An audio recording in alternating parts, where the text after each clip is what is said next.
Bismillah, kita lanjutkan tentang sepak terjang Turki Utsmani.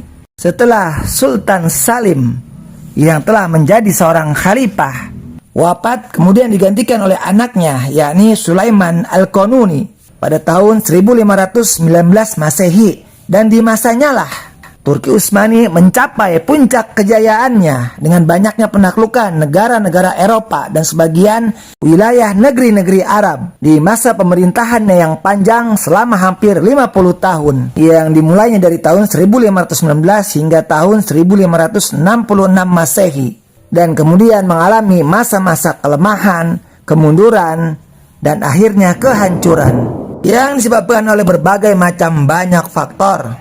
Faktor pertama tentunya adalah faktor akidah. Sebagaimana yang kita ketahui bahwa mereka, Turki Utsmani, mayoritas mengikuti akidah Sufiyah yang sangat jauh dari akidah Islam yang sebenarnya. Faktor kedua, karena luasnya wilayah kekuasaan dengan berbagai macam negara dan agama yang saling bertentangan. Yang ketiga, menikahi wanita-wanita Eropa yang menjadi mata-mata bagi Barat di istana-istana khalifah. Yang keempat, melencengnya mereka secara umum dari syariat Islam. Yang kelima, penguasaan penuh kepada militer yang cenderung otoriter dan dengan kekerasan. Yang keenam, mengabaikan kemaslahatan rakyat.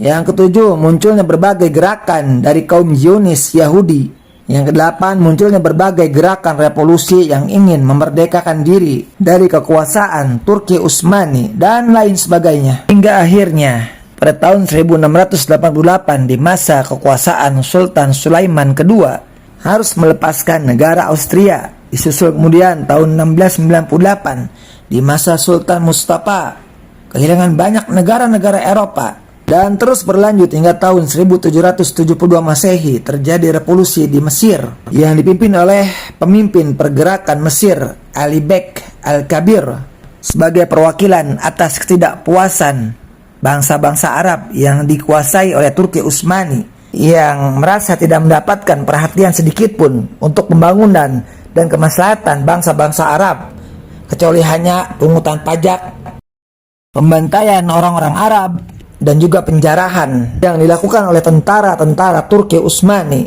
yang menjarah dan merampok harta benda penduduk Arab dan juga benda-benda kuno yang berharga untuk diangkut ke Turki Utsmani.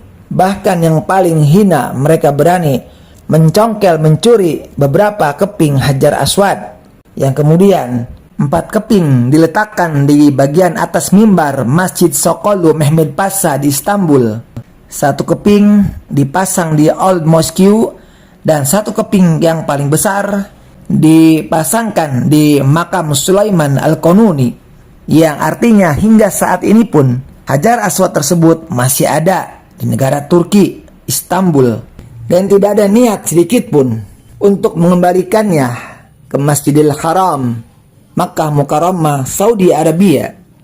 Seperti yang sudah kita bahas sebelumnya, terjadinya revolusi Mesir yang dipimpin oleh Ali Bek pada tahun 1772 karena ketidakpuasan bangsa-bangsa Arab, khususnya yang diwakili oleh bangsa Mesir, atas kekuasaan Turki Utsmani yang sama sekali tidak mengayomi bangsa-bangsa Arab kecuali hanya penarikan upeti atau pajak, yang mana kondisi tersebut sama saja dengan wilayah Jazirah Arab yang meliputi Mekah, Madinah, dan sekitarnya. Dan itu memang merupakan tujuan utama mereka, bangsa Turki Utsmani, yakni melemahkan bangsa-bangsa Arab.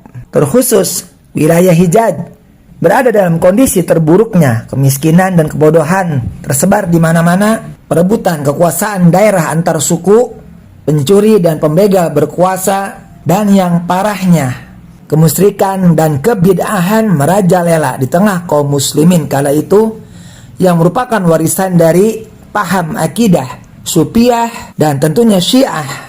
Dan ketika itu Jazirah Arab, khususnya Hijaz, dipimpin oleh para asyraf atau syarif yang merupakan keturunan dari Hasan bin Ali radhiyallahu an atau cucu Nabi yang mulia sallallahu alaihi wasallam. Pada tahun 1744 Masehi terjadi suatu peristiwa sejarah yang akan menentukan masa depan dari Jazirah Arab, khususnya Hijaz, yakni ketika bertemunya seorang penguasa wilayah Diraiyah, Muhammad ibn Saud, yang bercita-cita ingin menyatukan seluruh kabilah atau suku di Jazirah Arab, di mana beliau ditakdirkan oleh Allah untuk bertemu dengan Syekh Muhammad bin Abdul Wahhab, seorang ulama yang tengah melakukan gerakan dakwah pemurnian Islam, mengembalikan kejayaan umat Islam, yakni dengan jalan mengamalkan manhaj salafus salih yang kemudian dituangkan dalam sebuah piagam Diraiyah untuk menegakkan sebuah negara yang berdasarkan syariat Allah. Alhamdulillah, sebuah negara yang baru bersyariat telah tegak di Jazirah Arab, negara Saudi Arabia, dan telah berhasil menyatukan hampir seluruh kabilah-kabilah yang ada di Jazirah Arab. Dan qadarullah, pada tahun 1765 Masehi wafatlah Muhammad ibn Saud, sang amir pertama, dan beliau pun wafat dengan tenang karena telah menyaksikan berdirinya Saudi Arabia yang pertama dan menyebarnya dakwah sunnah salafus soleh. Dan qadarullah, berita tentang berdirinya Saudi Arabia yang pertama telah sampai ke telinga Syarif, yakni penguasa Hijaz, Makkah, Madinah, yang pastinya menimbulkan keirian, kedengkian, dan ketakutan akan kebangkitan sebuah wilayah yang berada di bawah kekuasaannya.